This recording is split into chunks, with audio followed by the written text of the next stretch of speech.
And we'll go on with the topic for today. Today what we're going to talk about is the next major class of antibiotics that are used, and those are the ones that inhibit protein synthesis. Now, there are a few that affect nucleic acid biosynthesis, and we'll also discuss them. There's not two, there's just a few of those. And there's actually a couple that also affect one of the steps in intermediary metabolism that are used, and so we'll talk about them. But the big class here are those that inhibit protein synthesis. And before I get into the actual antibiotics, I just want to make a couple comments, general comments about the use of antibiotics and define a couple terms. Now, some of this Dr. Fox already mentioned, and I'll just go over those things very quickly, but I want to make a couple other points. As he pointed out, the whole issue with antibiotics is selectivity. And antibiotics, an ideal antibiotic should be very selective for the bacteria and not harm our cells. And in general, the higher the selectivity, the less toxicity that you're going to see. But you need to keep in mind that even highly selective antibiotics can have some toxicity associated with them. The penicillins are highly selective. They attack the cell wall biosynthesis. Well, we don't have cell walls, so obviously those antibiotics have no effect on our cells. But they still can be toxic. You already know from the immunology that antibiotics, you can develop type 1 hypersensitivity to penicillin. You can develop type 2 hypersensitivity to penicillin. So there can be some toxicity associated with even highly selective antibiotics. But in general, the higher the selectivity, the lower the toxicity is going to be. And of course, we can actually compute a number that relates or that lets us know how selective an antibiotic, and that's the therapeutic index, which is nothing else but the ratio of the toxic dose to the effective dose. And in the case of antibiotics, these therapeutic indices can be pretty high. I mean, it's not unusual to have therapeutic indices over 1,000, which means that the antibiotic is 1,000 times more effective than it is toxic. Now, Dr. Fox pointed out the two major classes, the bacteriostatic and the bactericidal antibiotics. And keep in mind, particularly when you're using a bacteriostatic antibiotic, you've got to treat long enough so that the host defenses have a way then of wiping out the residual infection. Because remember, these are not going to kill the bacteria. They're just going to inhibit their growth. So you're relying on the immune system. And quite frankly, even with bactericidal antibiotics, you still rely on the immune system to wipe out the residual infection, because no antibiotic is going to kill 100% of the bacteria. So we always rely on host defenses to get rid of the residual bacteria. Now, obviously, if you had a choice between these two types of antibiotics, you would prefer to use a bactericidal antibiotic. Because you're going to actually be killing the bacteria in this case. But there are some instances where, in fact, you will select a bacteriostatic antibiotic over a bactericidal. So, for example, the therapeutic index may be different. If you have a high therapeutic index for a bacteriostatic antibiotic, you might want to use that one instead of a bactericidal antibiotic. Resistance may have developed to the bactericidal antibiotic, and you have no choice. You have to go to bacteriostatic antibiotics. And there are some instances, particularly when the disease is mediated by a protein toxin, where you're going to use a bacteriostatic protein synthesis inhibitor. And the reason for this is that if you use a bactericidal antibiotic, in this case, when the disease is toxin mediated, it takes some time before you kill the bacteria with the antibiotic. And in that time, these bacteria are going to continue to be making that toxin and secreting the toxin, and it's the toxin that's mediates disease. It's preferable to use a protein synthesis inhibitor, even though most of them, as you're going to see, turn out to be bacteriostatic, because you immediately can shut off the synthesis of that toxin which is causing the disease. So there are some times where you would use a static antibiotic rather than a cidal one. And of course, Dr. Fox mentioned antibiotic susceptibility. He introduced the term the minimal inhibitory concentration, which is the concentration that results in inhibition of visible growth of the bacteria. There is another term that you may come across, and that's bactericidal, or minimal bactericidal concentration, or MBC. it is the concentration that kills 99.9% of the bacteria, that by definition. Notice it's not 100%. We're killing off 99.9% of the bacteria. That is considered the minimal bactericidal concentration. This term, you may come across it, but again, when you talk about these things, there's a certain degree of sloppiness comes into the vernacular. And we typically will just say the MIC, even though we're talking about a bactericidal antibiotic. And so it's not uncommon to use this term to refer to all antibiotics, the inhibitory concentration of all antibiotics, whether they be static or cidal. And of course, the way you determine that MIC is to simply take make a series of dilutions of the antibiotic, inoculate with bacteria, and then look which ones have turbidity. It doesn't come out. I should have made this a little bit darker, but these still have some turbidity. This doesn't. So this is the minimal concentration that causes it has no visible growth. So the MIC would be 2 micrograms per mil. And as Dr. Fox pointed out, typically that's not done in most labs because it takes some time to do it that way. The easier way is to do the disc diffusion, also known as the Kirby-Bauer test. Now, the other thing you need to keep in mind, though, in these Kirby-Bauer tests, it's not as simple as just looking and measuring the diameter of that ring, because the diameter of that ring of inhibition of growth really depends on a number of things. It depends upon the organism that you're talking about. It depends upon the sensitivity of that organism to the antibiotic. It also, however, depends upon the solubility of the antibiotic, the rate of diffusion of the antibiotic. So a number of things can influence that. So you can't simply just look at this and say that this one is more sensitive to tetracycline than it is to ampicillin. It's not that simple. What's generally done in the lab is they do, of course, measure that diameter of that ring. And then there are tables that relate the diameter of the ring to sensitivity or resistance based on the particular isolate. So, for example, if the lab isolates a member of the family Enterobacteriaceae, and you're using an ampicillin disc with 10 micrograms of the antibiotic incorporated into that disc, then in order for a cell to be considered to be resistant, the ring of diameter would have to be 11 millimeters or less. And it would be considered sensitive if the diameter of that ring was greater than 14 centimeters. So it varies. If you look at a different species, like the Enterococci, now in order to be resistant, it's considered resistant if it's greater than or less than greater than 60, equal to or greater than 16 millimeters in diameter. And these tables also give you an approximate MIC. These are approximations as to what the MIC actually is. So what the lab is going to do is actually measure the rings of the diameter, come to these tables, and then report out to you that yes, this is sensitive or this is resistant. Okay, it is not uncommon when prescribing antibiotics to use combination therapy. And there's a number of reasons why you would use combinations of antibiotics. One is to prevent the emergence of resistant strains. By using combinations, you really cut down on the probability that resistance is going to occur. Typically, the resistance occurs, say, 1 out of 1 million cells. You may be resistant to a bacterium.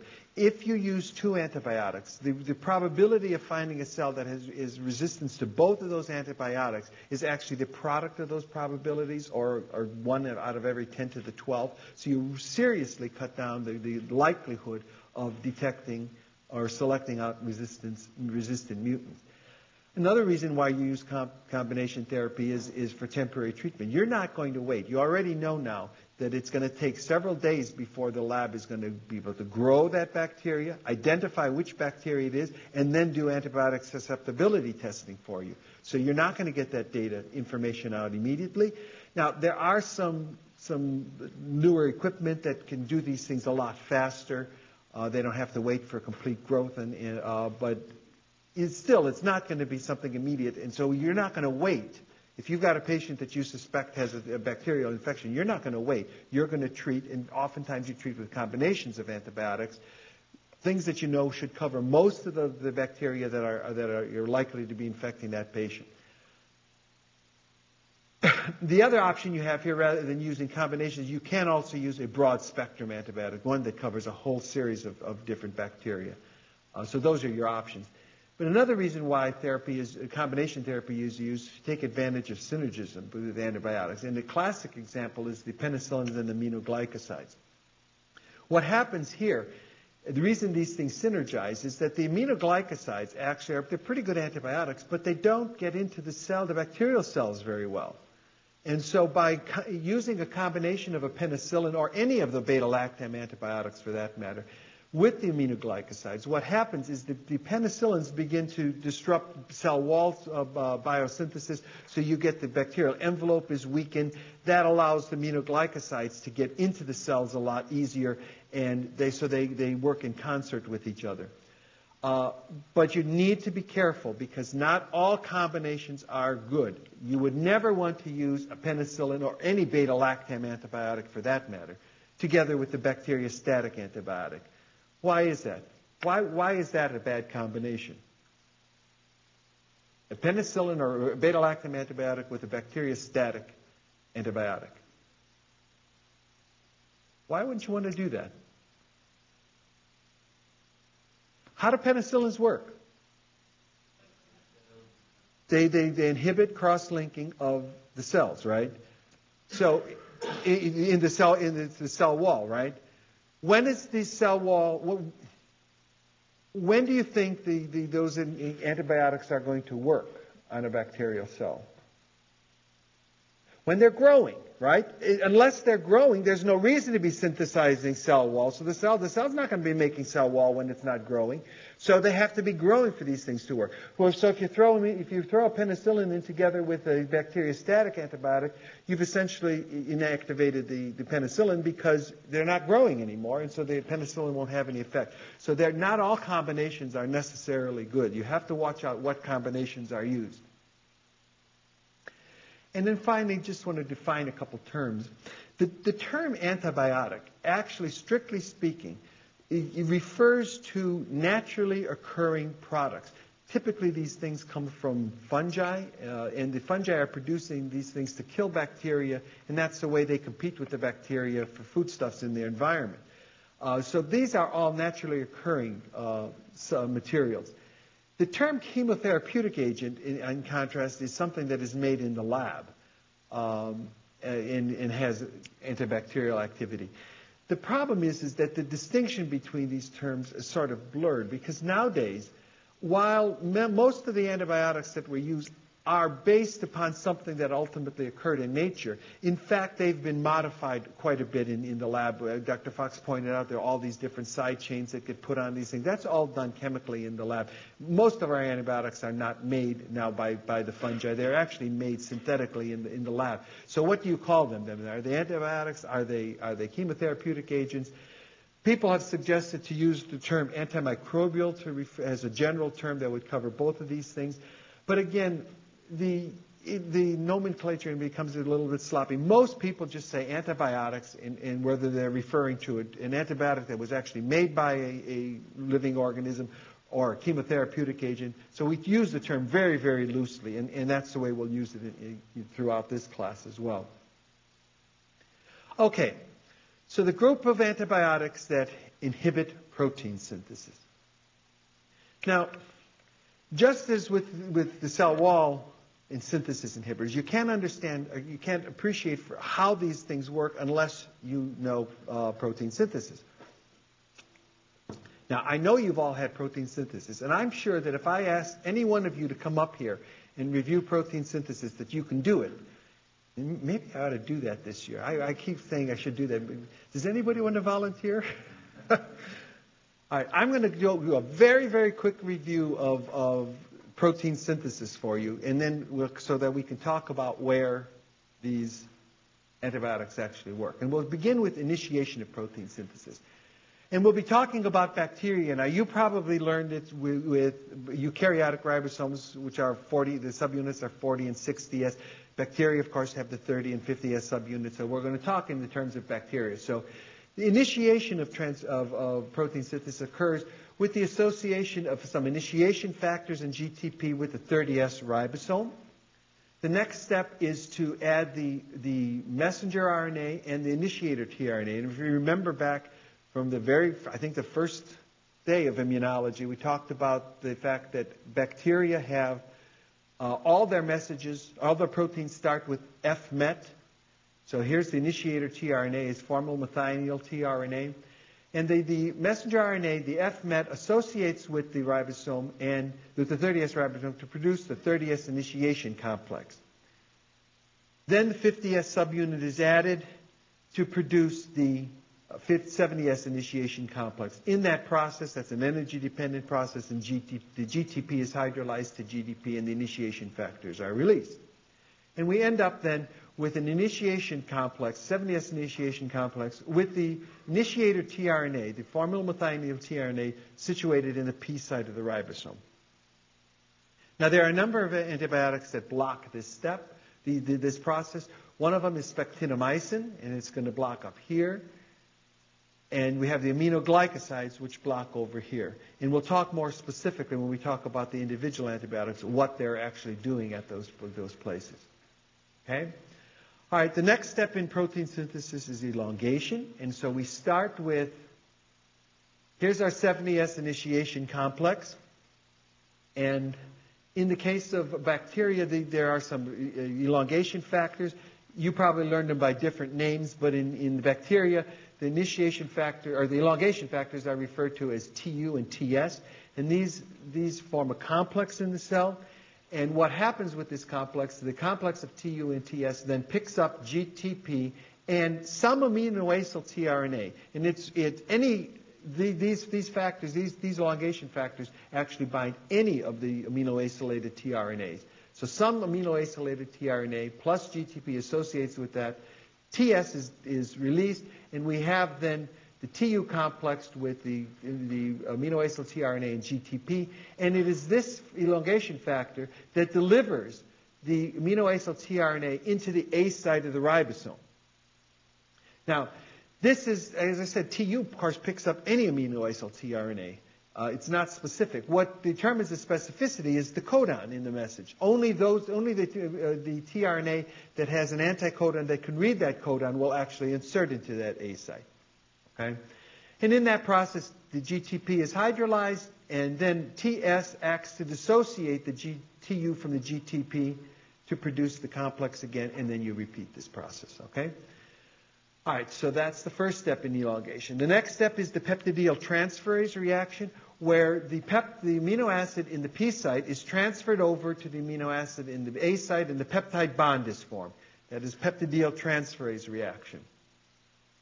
And then the third step in elongation is translocation. And again, this requires an elongation factor. In this case, it's elongation factor G. And a complex of elongation factor G and GTP then drives this reaction. This is an energy-dependent reaction. And in translocation, the tRNA that was in the P site is released. The tRNA that is in the A site gets moved over into the P site, and the ribosome moves over one codon. GTP is hydrolyzed, and then we end up with a GDP complex, and that has got to be dissociated. It dissociates, and then GTP is allowed to reassociate with G, and then this process continues. All right, so that's the translocation process. Once we reach here, this is analogous to this, except it's one amino acid longer, and so this process just continues over and over again as the message is read. Okay, now and there are some antibiotics that block elongation. The tetracyclines are going to block up here. Chloramphenicol is going to block here. Erythromycin and other macrolide antibiotics, this is a group of antibiotics called the macrolides, they block here. And then there's an antibiotic called fusidic acid that blocks there. All right, again, and we'll talk more specifically about what they do when we talk about the individual antibiotics. So here's a little movie about the thing. Here's the initiation process, the 30S associated with the ribosome and the F-met tRNA. Then the 50S is going to bind. Then we enter into elongation, where the next amino acid comes in. Peptide bond formation. Translocation is going to occur. next amino acid, and so on down the line. Okay. So then let's look at the individual antibiotics.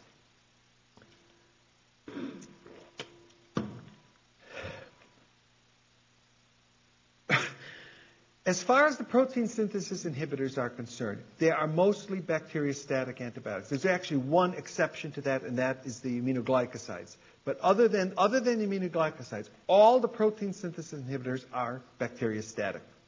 Okay? And of course, the differences, the basis of selectivity is the differences between our ribosomes and bacterial ribosomes. But keep in mind that there's going to be, inherently, there's more toxicity going to be associated with these antibiotics than there are, say, with the penicillins or the beta-lactam antibiotics. Because our ribosomes still have to carry out the same functions. Many times these things can have some effect on our ribosomes. But in addition, remember, we also have 70S ribosomes. We have bacterial-type ribosomes. Where? In the mitochondria, okay?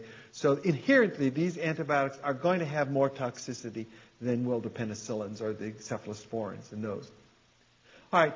The way I've organized these things, we'll look at those, the antibiotics as they use as their target to different ribosomes. So we'll talk about those antibiotics that have as their target the 30S ribosome, okay? And the first one are the aminoglycosides. And again, this is the exception. These are the bactericidal antibiotics, okay, of the protein synthesis. All the rest of them, or the protein synthesis ones that we'll discuss, are bacteriostatic. Now, there are a number of antibiotics in this group, the aminoglycosides. I don't expect you to memorize all these names at this time. What I've done is I've underlined or highlighted or boldfaced, I think, in your handout, which antibiotic we're going to use as the prototype for this class of antibiotics. Okay, so our prototype will be streptomycin. So just keep in mind, streptomycin is an aminoglycoside, but you don't have to remember the rest of those. Okay, so how do these things work? The aminoglycosides bind irreversibly to that 30S ribosomal subunit, and what they do is they freeze the 30S initiation complex so that so you can't make the 70S complex. In other words, the 50S ribosomal subunit can't bind, all right? That's their primary mode of action. They freeze that 30S initiation complex. But they do have some other activities that are not insignificant. This is blocking, obviously, initiation. Well, what happens if protein synthesis is already going on and you're in the elongation phase of protein synthesis? Well, these antibiotics also have some effect on that. And what they do is they slow down elongation. But more importantly, what they do is they induce a lot of misreading of the message. So you misread the message, and wrong amino acids are put in the presence of the aminoglycosides. And the way they do this is they bind actually to the 16S ribosomal RNA that is a component of that 30S ribosomal subunit. And what they do is they increase the affinity of the A site for tRNA, regardless of what the codon-anticodon involved. Okay, so you'll have a codon for one amino acid, but because there's a high affinity or higher affinity for tRNA, any old tRNA can go and insert into that A site. And that's why they cause this misreading, all right? In addition, these antibiotics can destabilize bacterial membranes. And it's thought that the reason that these antibiotics are bactericidal, whereas other protein synthesis inhibitors are bacteriostatic, is because of these other functions, because it can cause misreading, because it can destabilize bacterial membranes. That's why these antibiotics turn out to be bactericidal.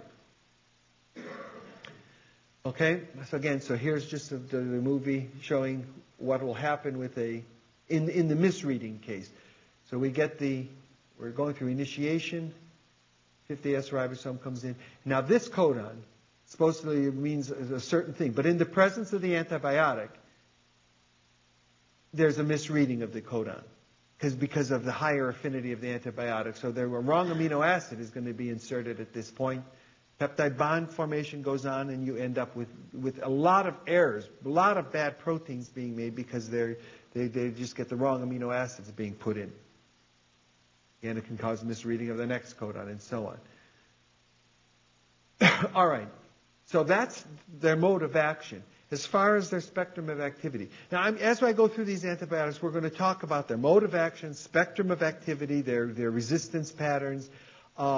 In the case of the spectrum of activity, again, I don't expect you to remember all of these things, because whether or not they're used here for gram-positives or gram-negatives. At this point, when you get into the clinical bacteriology and you talk about the individual organisms, it's at that time, if there is an antibiotic of choice that's used for the treatment of those things, you'll worry about them at that point, not at this point. With a couple exceptions. Those that I've indicated here in blue, and I think in the handout, I either underlined them or bold-faced them. Those are the ones that I want you to remember. So in the case of the aminoglycosides, keep in mind these are not useful with any anaerobic infections. And the reason is that oxygen is actually required for uptake of these antibiotics. In the anaerobes, of course, the oxygen is not available, and so you can't use these for the treatment of anaerobic. You also cannot use these antibiotics for the treatment of intracellular bacteria. And again, it's for the same reason, basically. And aminoglycosides don't get into our cells very well. And so if you've got an intracellular bacterial infection, if you can't get the antibiotic into the bacteria, it's going to be ineffective. So no, not for anaerobes, not for intracellular bacteria.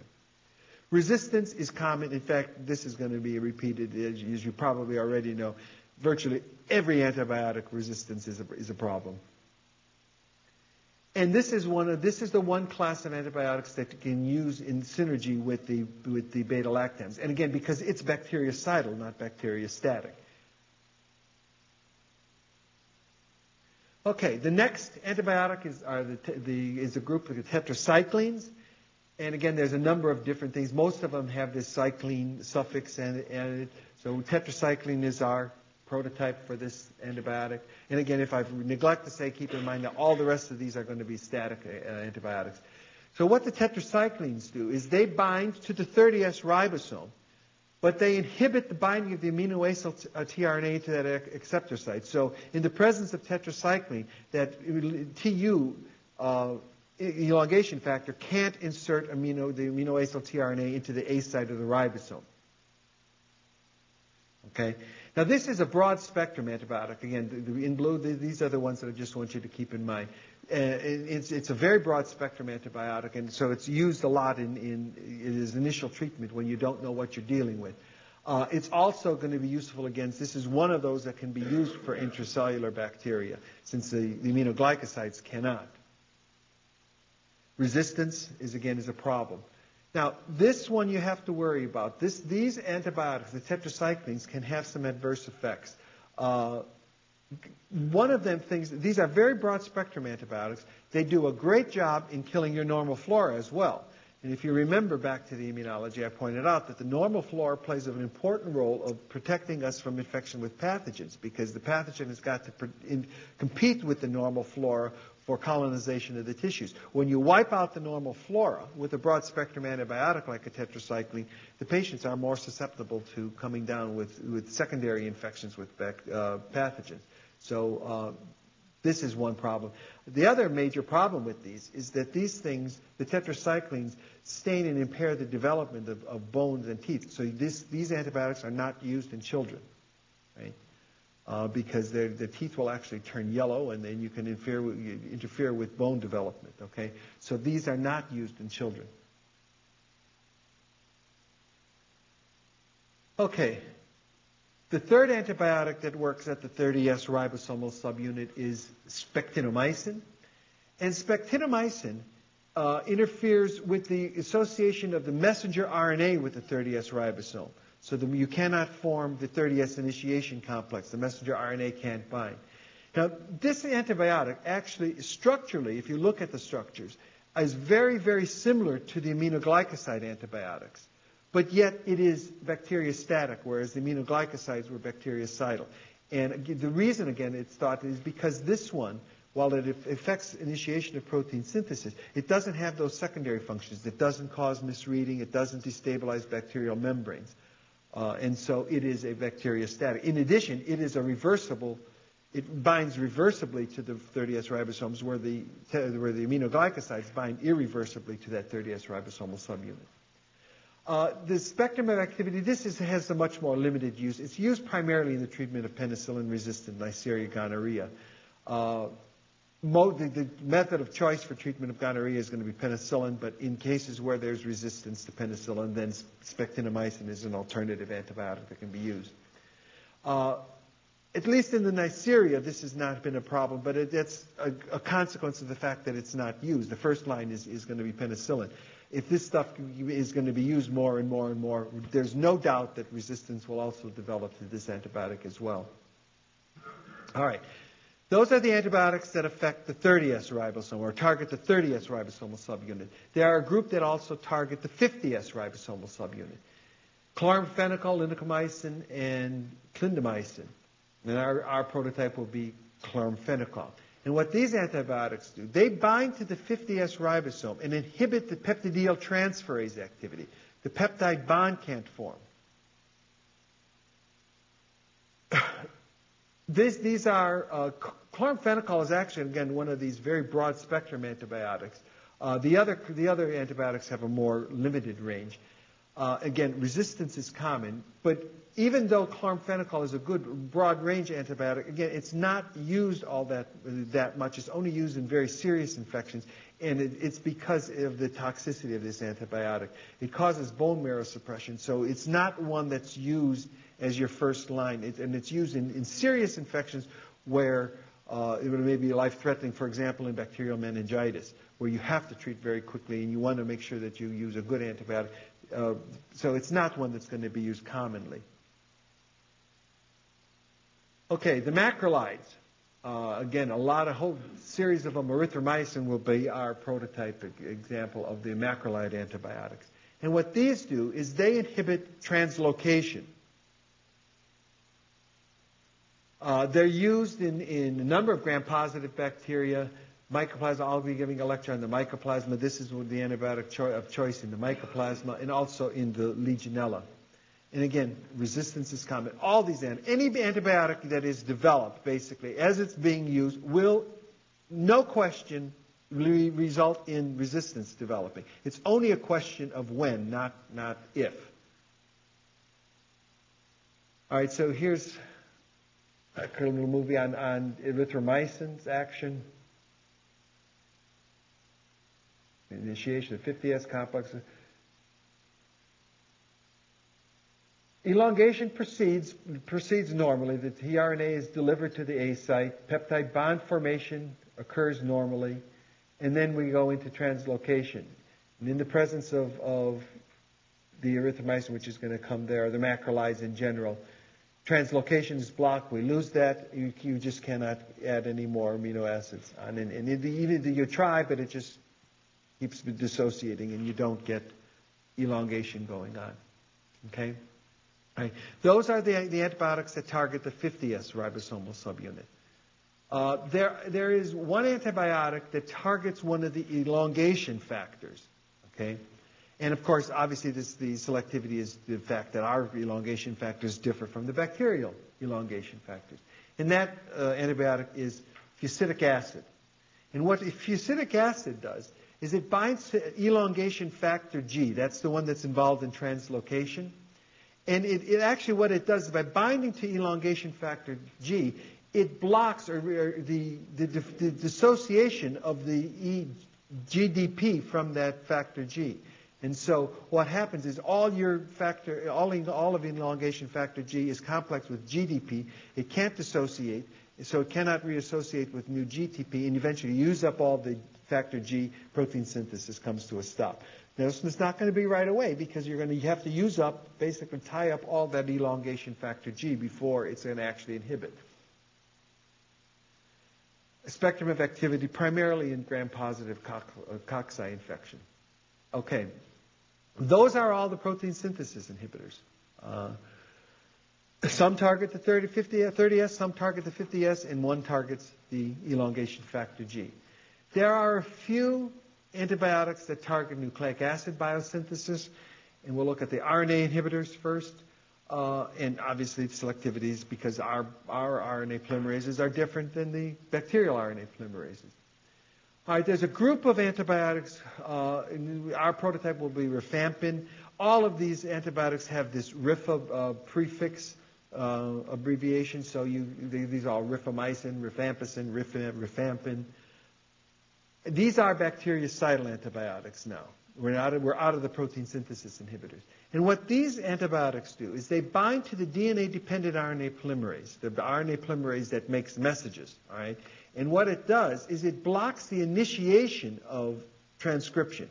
It does not have any effect on transcription that is already initiated. So if an RNA polymerase has already initiated transcription of a gene, that will continue in the presence of these antibiotics. But no new messages will be able to be made because it's blocking the initiation stage. Now, these are actually pretty broad spectrum antibiotics. They're quite effective against a lot of bacteria, but they're really not used all that much. The primary place where it's used is in the treatment of tuberculosis. And the reason that these are not used very widely, even though they are very good broad spectrum of antibiotics, is that resistance to these antibiotics develops very, very rapidly. For some reason, RNA polymerase can tolerate the mutations that occur in that to become resistant to this antibiotic and not have any serious effect on transcription. So resistance develops very, very quickly to these antibiotics.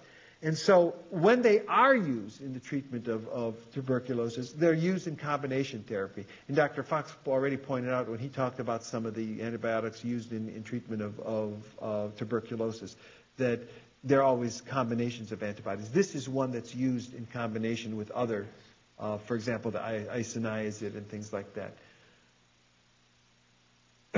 And that's it for RNA synthesis inhibitors. There's one class of DNA synthesis inhibitors.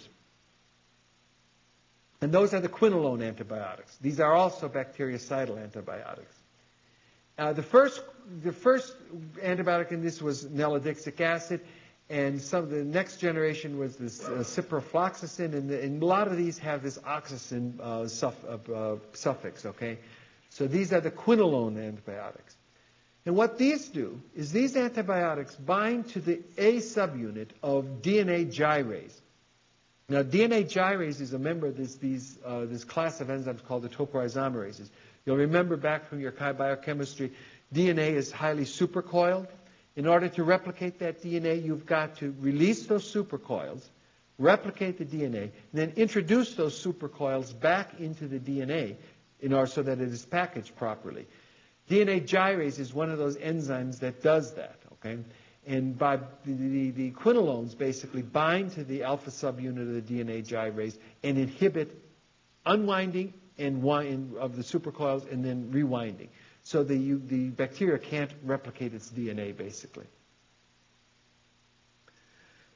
Again, its spectrum of activity, primarily gram-positive cocci, and these are used actually a lot in urinary tract infections because the pharmacokinetics are such that they get into the urinary tract quite effectively, and so that's where they're going to be most commonly used. The resistance to nalidixic acid is there. It was the first one that was being used, and when we switched over to ciprofloxacin. Now resistance is developing to that one as well. Okay, that's it for the nucleic acid inhibitors. There are a few antibiotics that actually inhibit one step in intermediary metabolism. And those are the ones we want to discuss next. And all of these antibiotics that fall into this class are actually inhibitors of folic acid biosynthesis. So what's the basis of selectivity? Why are these antibiotics useful?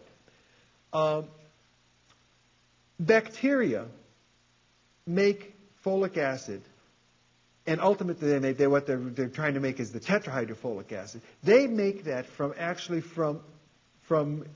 products of intermediary metabolism. And we'll look at the pathway in a second. So they take products or substrates from intermediary metabolism and convert it to tetrahydrofolic acid. Right? Now, we also need tetrahydrofolic acid, but we don't make it from our intermediates in intermediary metabolism.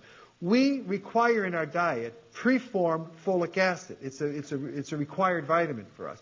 So what we do is we take the preformed folic acid from our diet and we convert folic acid to tetrahydrofolic acid. Bacteria do it through that pathway where they synthesize it. But more than that, bacteria actually cannot use preformed folic acid. So even if you take a bacterium and put it in a sea of folic acid, it cannot use the folic acid. It always makes its tetrahydrofolate through intermediary metabolism substrates, okay? And so that's why these antibiotics are selective for bacteria. And so let's look at that pathway. Now what that pathway does, this is a step in intermediary metabolism where paraminobenzoic acid is produced, okay? That paraminobenzoic acid then becomes the substrate for tetrahydrofolate synthesis. So paraminobenzoic acid and pteridine, the enzyme pteridine synthase produces dihydrotoroic acid. That is converted to dihydrofolic acid by dihydrofolate synthase, and then the dihydrofolic acid is converted to tetrahydrofolic acid by dihydrofolic reductase. Right, and this is the pathway that bacteria uses. And of course, that tetrahydrofolic acid, again, if you remember back from your biochemistry, that is a methyl donor. The methyl group on thymidine comes from tetrahydrofolic acid. Some of the carbons atoms in the purines come from tetrahydrofolic acid as a methyl donor. The methyl group on methionine comes from tetrahydrofolic acid. So if you cannot make tetrahydrofolic acid, then you can't make thymidine, you can't make purine, so DNA synthesis is going to be affected. You can't make methionine. Okay? And so there are some antibiotics that work on this pathway. The sulfonamides work up here, and trimethoprim works down here. Okay? Again, we'll talk about what they do. All right, so start with the sulfonamides. The sulfonamides are the sulfones, the sulfa drugs. These are bacteriostatic antibiotics. And what they do, the sulfa drugs or the sulfonamides, these are actually structural analogs of the paraminobenzoic acid, that first substrate in the pathway. This is a structural analog. And so they competitively compete with the paraminobenzoic acid for that, inhibit the formation of the dihydrotoroic acid. All right? But this is a competitive inhibition, so that if there's a lot of paraminobenzoic acid on, these antibiotics are not going to be effective. Okay? Again, these have a broad range of activity, but again, there's a place where they're primarily used in urinary tract infections and in nocardial infections. Resistance is very common to these antibiotics. Because these are competitive inhibitors, and because resistance develops to these things, again, this one is used in combination therapy. When these sulfa drugs are used, they're used in combination with trimethoprim. Now, trimethoprim, if you remember from the couple slides ago, also affects this same pathway. And the idea is you really want to shut off this pathway, so you use two antibiotics to very effectively block the pathway. If you use the sulfa drugs alone, there's a competitive inhibitors. They're not going to block it completely, or may not block it completely. So you throw in another antibiotic like trimethoprim to really ensure that you shut down this pathway. And obviously it also prevents the emergence of resistant strains by using the combination therapy. All right, so what does trimethoprim do?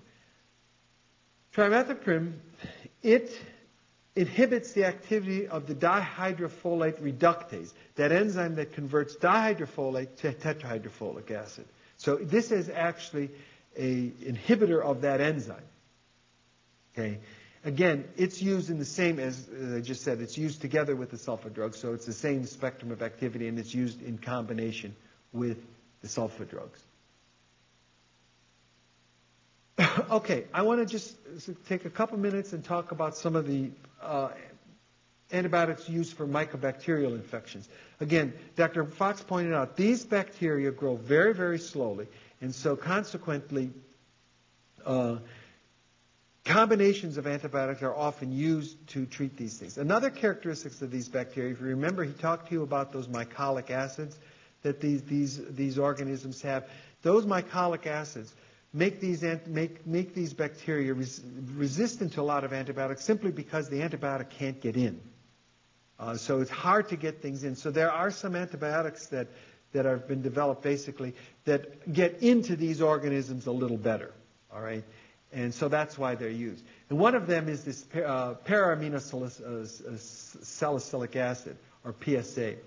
And the mode of action of these are essentially like the sulfa drugs. All right? They are competitive inhibitors of paraminobenzoic acid. Okay? And so they work just like the sulfa drugs do. And this one is particularly useful in treatment of Mycobacterium tuberculosis. So it's one that can be used in combination therapy for the treatment of these organisms. The other antibiotic is called dapsone, and again, it also is a mode of action similar to the sulfonamides. But the difference is that this one is used in leprosy. Okay, this one gets into the Mycobacterium leprae very well. So it can be one that can be used in the treatment of leprosy. All right, I think what I'm going to do, rather than going on to this, I'm going to stop here, and we'll pick up at this point tomorrow